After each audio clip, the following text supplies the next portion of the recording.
Welcome to new video. In this video, I show you how to prepare SLD. See the load schedule. The DB load is 16.35 kilowatts and an EV charger of load 5 kilowatts.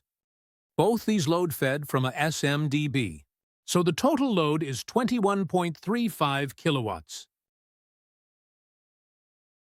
The main supply first feed to a meter cabinet with a breaker of 63 ampere and 35 kiloampere short-circuit rating.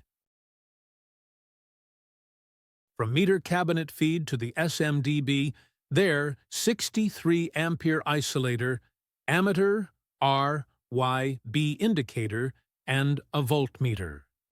So the cable size is 16 millimeters square of XLPE PVC.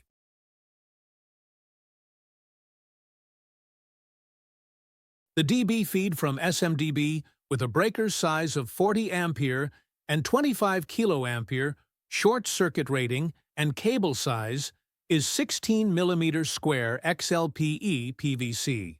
The EV charger feed from SMDB with a breaker size of 40 ampere and 25 kiloampere short-circuit rating and cable size is 10 millimeters square